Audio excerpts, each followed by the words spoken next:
Hello দর্শক, আসসালামু আলাইকুম। আজকে আমি গাড়ি দিয়ে চিংড়ি মাছ রান্না করব। গাড়িটা আগে থেকে সিদ্ধ করে নিয়ে তেলে একটু হলুদ দিয়ে ভেজে নিয়েছি, লবণ দিয়ে ভেজে নিয়েছি। আর এখানে একটা কড়াইতে পেঁয়াজ, কাঁচামরিচ, অল্প একটু লবণ দিয়ে হালকা ভেজে নেওয়ার পর এখানে পানি দিয়ে দিলাম। পানি দেওয়ার পর এখানে আদা রসুন বাটা, হলুদের গুঁড়া, মরিচের গুঁড়া এগুলো দিয়ে ভালোভাবে মশলাটা কষিয়ে নিতেছি।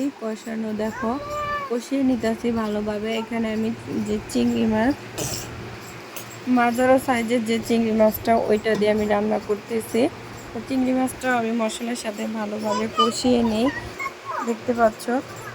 তাই আমার মশলাটা কষানো হয়ে গেছে। আমি এখন এখানে যে আগে থেকে সিদ্ধ করে আমি হালকা হলুদ আর লবণ দিয়ে তেলে হালকা করে ভেজে নিয়েছি, এগুলো দিয়ে দিলাম।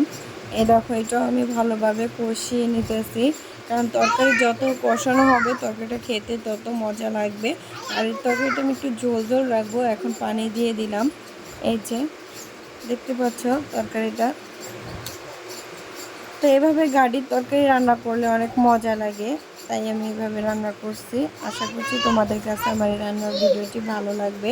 আর যদি ভালো লাগে প্লিজ চ্যানেলটা সাবস্ক্রাইব করো, কমেন্ট করো, লাইক করো, শেয়ার করো। আল্লাহ হাফেজ।